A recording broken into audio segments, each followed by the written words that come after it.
We in, chat? Did we finally do it?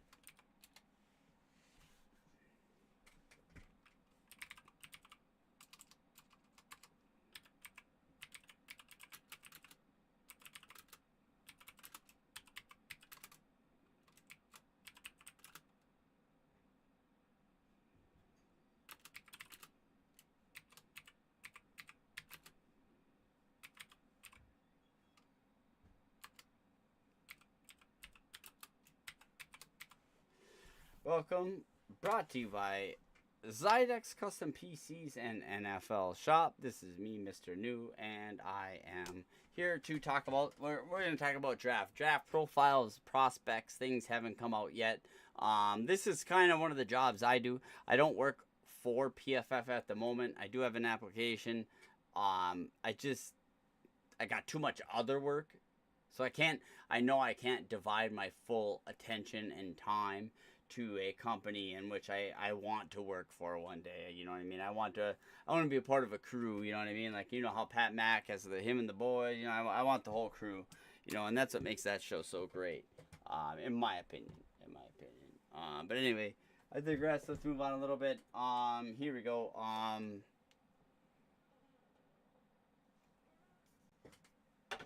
Couple things here for the Minnesota Vikings. JJ McCarthy. Right? JJ McCarthy, big topic. Everybody's always talking about him. Why? Why are we talking about JJ so much? Is JJ going to be the starter? Probably not.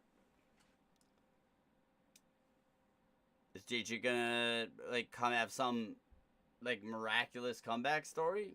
John Elway style? Probably not. Tom Brady, probably not. So why do we talk about him so much? You know, coming into this season feels just like coming into the season before, 24 season. Nobody cared about Sam.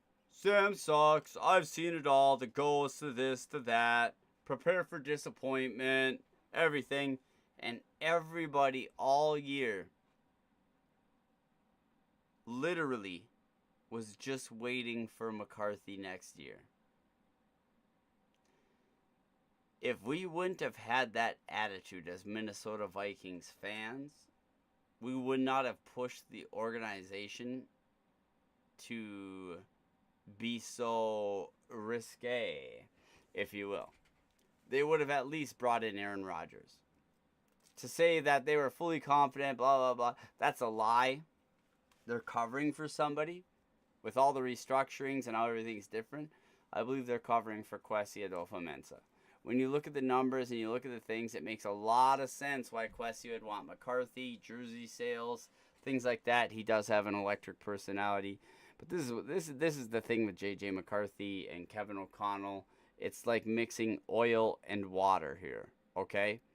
Kevin got him under the pretense that he was going to be like a solid, good, calm, grounded, cool under pressure, can handle anything. You know what I mean? Like, yeah, Tom, Jets, everybody has an alter ego type attitude that comes out. You know what I mean? But does it lead to a Kubrick stare towards your coach as he's giving you a game ball? You know, there's a time to turn it on, and there's a time to know when to turn it off. And with everything that's happened with J.J. McCarthy, he doesn't have the ability to turn it off right now. He's working under just pure rage mode. And as he works under that pure rage mode like that, it's just not going to hell. You know what I mean? And that's just the reality of it. Did it actually pull stuff up when I did that?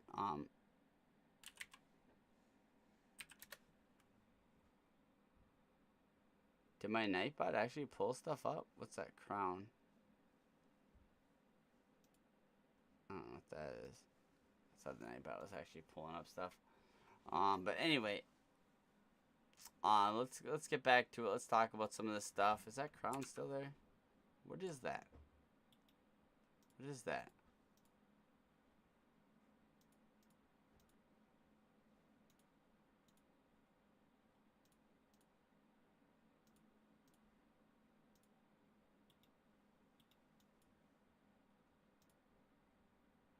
remove the message? Can it remove that? What is his crown?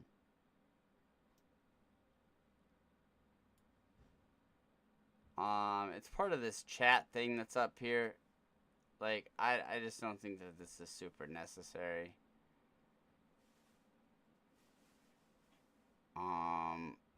Yeah, that's stuff from last one. I don't know. I think we're gonna get rid of the chat box here. All right. Anyway, let's get into it. Let's dive into it as we are on YouTube, crunched amount of time, and we want to get everything kind of going.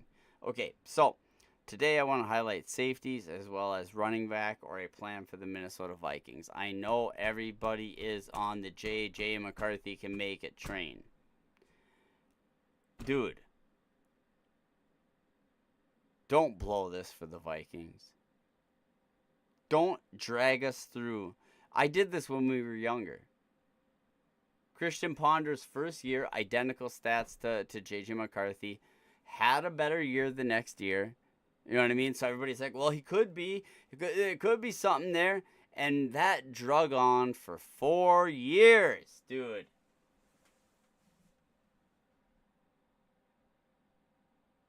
Everybody knows J.J. McCarthy isn't going to probably be a starter in the NFL. I thought with this mentality, he could work his way up. And maybe on another team he can. But right now, all he is anger. How can you teach a guy, how can you coach a guy that won't be coached? When you tell him, don't gritty into the end zone, and he does it anyway. And then he goes on the podium and says, yeah, I'll probably get a licking for that one. Like there's some good buddy-buddy relationship. You've been here for 2 years, going on your 3rd year, and everybody gives you the break of saying he's only been here 1 year, he's 21, he's not going to be nothing. Yeah, that was what I seen in the very, very, very, very, very first thing when we got him, thinking he was going to sit behind Sam Darnold for 3 years. Unbelievable. Unbelievable. And then people want to sit out here and dog on Kevin O'Connell. The guy that's giving you winning season after winning season after winning season. You don't have a playoff win. How is he supposed to do that when you don't give him a fucking quarterback? Pardon my French. You want to give him JJ and you want to force it. What if he doesn't want to coach JJ? Did you know he's got a relationship with Kyler Murray that goes all the way back to the Elite 11? Did you know that he thinks he's one of the top quarterbacks? Did you know that during last year's offseason, he was seeking out to try to get Kyler Murray maybe in a trade? Did you know that that's who Kevin O'Connell wants? Okay? And did you know that the 2027 draft is stacked with quarterback talent? J.J. McCarthy in this draft, where there is no quarterbacks, right here, Fernando, Ty Simpson, Garrett Nussmeier, J.J. McCarthy would be right up here with Mendoza in the top 10, like he was.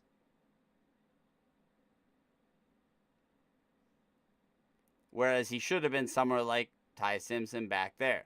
But I digress on all that. Quarterback position means a lot. It's worth a lot.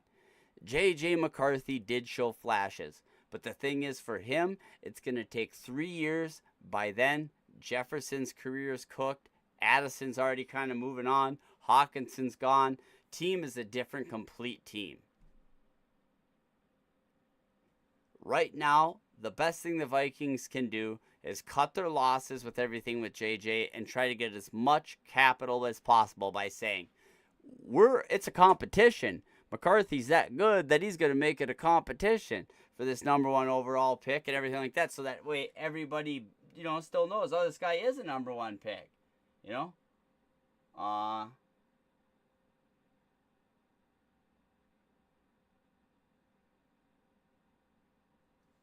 didn't know I called.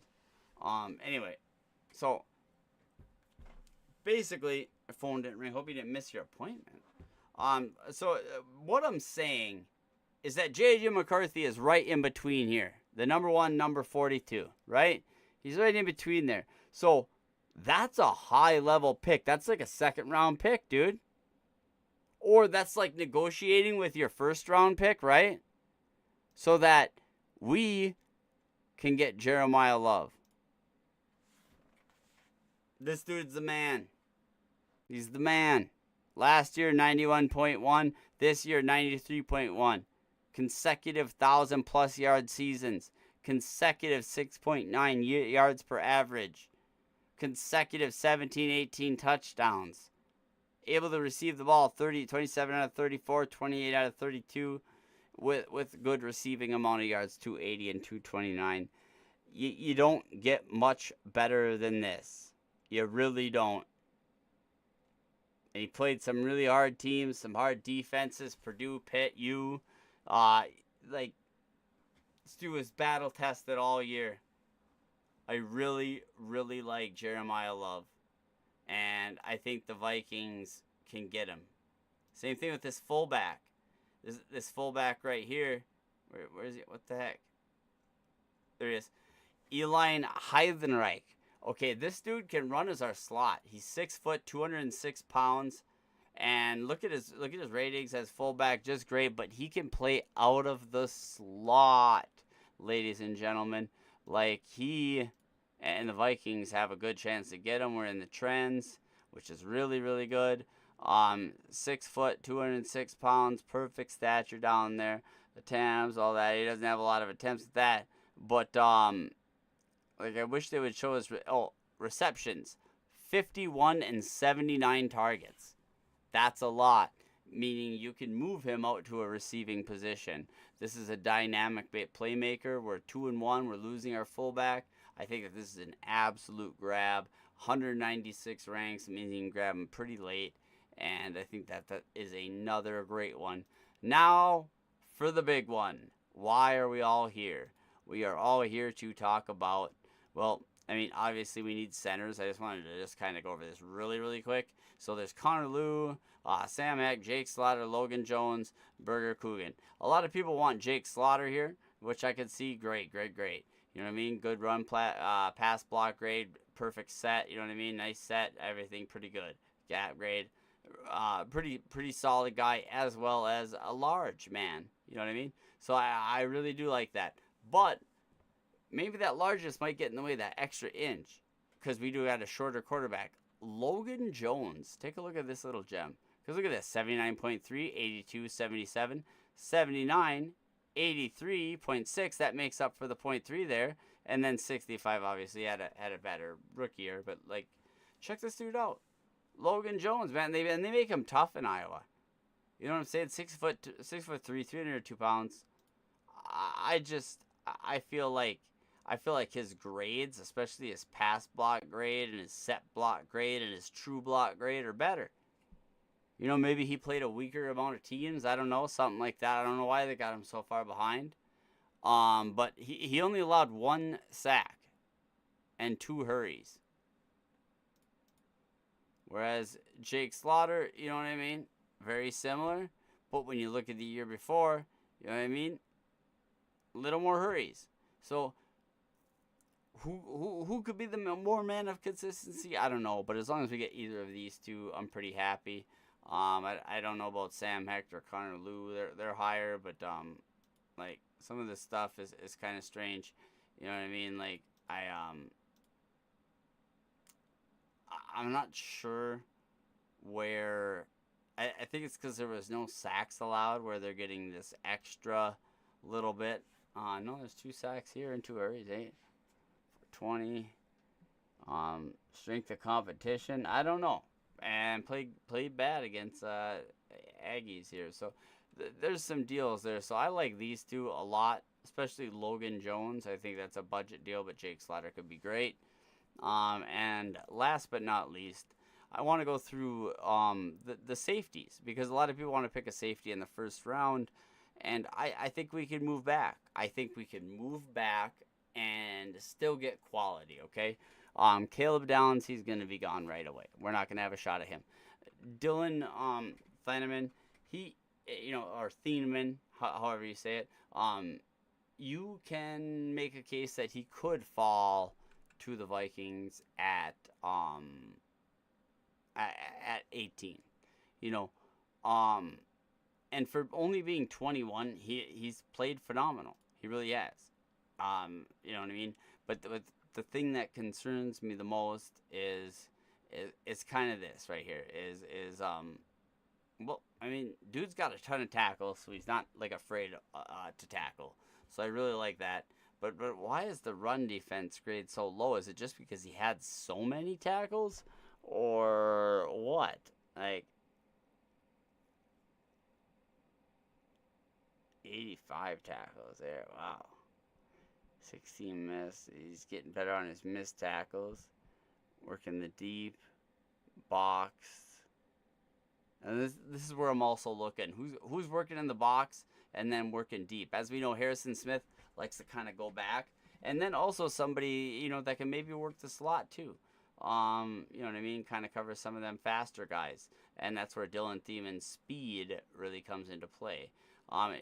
Now we start getting into some of the older players, where I think they're more developed and they're a better fit. McNew Warren is the cream of the crop, man. If you want to get a guy, run defense grade, coverage grade, everything's high, great competition, all of it. One thing I did notice though, you know what I mean? Had him up in the box like twice, 100 more this year than any other year, right? So he had all that time in the box, but what I noticed about that is even having all that time in the box, his tackles went down. You know what I mean? Like, was he not able to, like, get over laterally and get the tackles as much? Or plays passes where he was inside? He's only got 6 pass rushing snaps, which is another thing, too, I want to highlight. You know what I mean? And the same thing for Dylan Thieneman. Dylan Thieneman only has 5. Now, I want to show you the guy I like. We have to go down, down, down, down. And we could trade all... We could be all the way back and get this guy. Zakee Wheatley. I mean, this name sounds like a name already that you would hear. Zakee Wheatley with the tackle for a loss. Like, I could just see it. Wow, he's a young up-and-coming star. Zakee Wheatley. He just has one of those names. I don't know. But an 85.9 grade this year, 78.5 last year. I mean, it balances out the same thing that some of the other guys were doing above. But check this out. You know what I mean? He's got an 83.5 coverage grade and an 82.7 run defense grade. He is almost equally as good as he is the coverage against the run. And this is where it gets really interesting. Look at his pass rushing snaps. He rushed the quarterback 17 times this year, meaning he was putting pressure on him. Maybe didn't get all the sacks in the world and everything, and leave that to the D lineman and everything, but putting pressure, chasing him out of the pocket, disrupting the play, all of that stuff. I really like that, especially when you're in the box. And this is another thing I noticed. He's in the box 253 times, deep 316 times. That is a lot more equal. I see Harrison Smith into the box. He comes up into the box quite a bit, but I believe he is back in coverage just a titch more. I'm not sure. I would have to try to look at Harrison Smith's numbers. I could be wrong. And also shows in the past he was able to cover the slot position. So he has experience all over, and that's where I'm guessing this little bit of a 78 came in. He's probably not as fast. But man, oh man, I don't want this guy to go to the Bears. I think this should be the guy for the Vikings. We trade back, and when we look at it, he's 24, 6'2", 202 pounds. I just think that this guy is underrated. Look at that, 85, 32nd out of 936 safeties, whereas like Smith, 95th. And I know PFF don't mean anything. 237th, 27th, AJ Ozzie, second for McNew Warren. He is the second best grade out of them. And then 6th for Deion Thieneman, and then 18th for Caleb Downs. But you know what I mean? 32 is pretty up there. And so I just wanted to highlight Zakee Wheatley and just let you guys know, I think that this could be a guy that could be a game wrecker, a game changer, and a perfect fit for what the Vikings are looking for. I watched a little bit of film as well. He's able to right away. He's able to get up right in that gap. He's not afraid to take the angle and take out the running back, even though if it's in harm's way, where there are a bunch of linebackers right in the middle of the stack.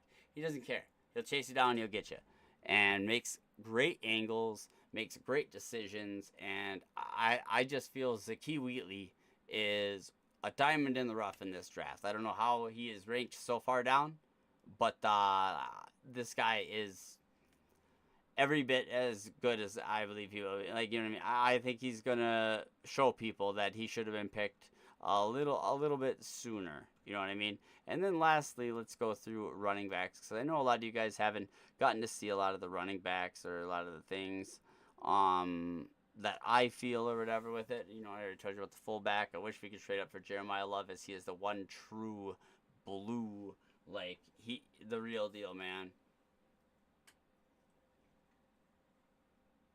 Then we have to kind of take a step down. I don't really want Jadarian Price. I hear he can do pass pro and everything like that. I feel like that would be just like adding another Jordan Mason to the team. Jordan Mason actually was in the top 40 of running backs last year, whereas Aaron Jones, I think it was 70 or something like that. We need to get somebody for Aaron Jones. And I don't believe Mike Washington Jr. is that guy either. I even think Mike Washington leapfrogs Jadarian Price with that speed that he had. But Jonah Coleman, 5'9", 228, 22 years young. Look at this. Look at how consistent he's been. 91, 86, 82. I get it's been going down, but listen to this. I got to see him in a little interview and some things earlier, and he stated low key, he wasn't mad or nothing, or he's kind of bothered by it, but I guess this year he didn't get as many chances. I guess they went running back by committee type deal, whereas the years before he was like the main man. And so and look at the receiving yards, 346. You know, that's like one of the most out of all the running backs. I think he is highly underrated. I think people are sleeping on him. He's hungry and he wants to play. Let's just put it that way. I like him. Seth McGowan, not as much of a fan. Kind of reminds me of Tony Pollard. Not gonna really get into that right now. I gotta do some more film studying him. I don't want to be wrong. Emmett Johnson, absolutely love Emmett Johnson. I get he ran a 4.5, whatever. He's slow, but if you could chunk out 8 to 10 to 12, 15 yards with your jump cuts and everything every time, what does it matter? You wear them down just by constantly churning down the field. You know what I mean? And if you want the breakaway speed, then risk it all for Jeremiah Love. But if you can't, this right here is the poor man's Jeremiah Love. Catch the ball out of the backfield, do it all. 370 yards right there. Look at that. 54 targets, 46 receptions, catching at a high rate. And his yards, like this, 1,450. Take note, that's the most yards of anyone. You know what I'm saying? So this dude can run the block. This is one I don't understand. So Nicholas Singleton is up here, right? 146, great. I watched some Singleton tape, absolutely love it. Cool stuff. You know what I mean? But why, oh why, is Nicholas Singleton so much higher than his teammate Katron Allen? I think Katron Allen is better. I think Katron Allen, he's 23. He's been around a little longer. He's been so consistent. 1,000, almost had 1,000 there. He's multiple 1,000-yard seasons. What's with the disrespect here? What's with the disrespect completely to Penn State people? Is it because of a schedule thing? Is it because they don't think Penn State gives out the best of the best or whatever? Wasn't Saquon or someone like that from Penn? I don't know. I just think that I think that these numbers stand out to me, all of it. I really wish we can get some more measurables and metrics on these guys. You know, we don't have that yet. We don't have all the speeds, all the pro days, all the hand sizes, all the this and that, and everything like that. So it is a little bit tougher to give you draft profiles, and that's why I'm kind of diving in, you know, to kind of tell you. And then there's one more that that I really liked. That's way down here. Adam Randall. Look at this guy. 6'2", 235. Now, I really like, he got, 809 yards, and he was also able to get 250 receiving yards for such a big guy. And look at his grades, 83.3, 81 in zone grade, gap grade a little lower, not really elusive, obviously he's a bigger guy, but, and a few drops. But I feel like he's learning. He's, and the Vikings, I guess, up there, huh? Good. I'm glad Vikings fans seeing this. 6'2", 235. I just really think that that is a talent waiting to be definitely tapped into. As you can see, he's kind of went up and down here. And then here's the analyst. What I was saying, we don't have these now. Now here's the guy. Like I said, I want to eventually be part of the guys behind the scenes writing these, but I don't have no time to do that now, as we, basically work on what we work on. And like I said, if you guys want, you can check out my stuff at NFL Shop, and any jerseys or anything that you buy using my link, which is on the top of my name. I'll try to get that all set up on I haven't gotten it set up on like YouTube or Twitch or anything like that. I got it set up on my X account and everything like that, where it's easy. Where it's easy to pick and everything. But yeah, and this is why I don't really know about Jadarian Price. You know what I mean? 674, 774, 279. I don't know. Like there's just not a lot there. There's not a lot there. You know what I mean? I just don't think he's the second greatest in the draft. I just don't think that's. I don't know. Maybe I guess, but I feel like him even being older than Jeremiah Love, we would have saw something. There's a reason he's behind, and like I know Mike Washington had that super fast combine run, but I just don't think that is gonna completely equate in the NFL, but it could. It could. It depends on where he lands, what coaching and everything. So, he's an interesting one out of all of them. I think he's very interesting. But yeah, I like Jonah Coleman, Emmett Johnson, Keytron Allen,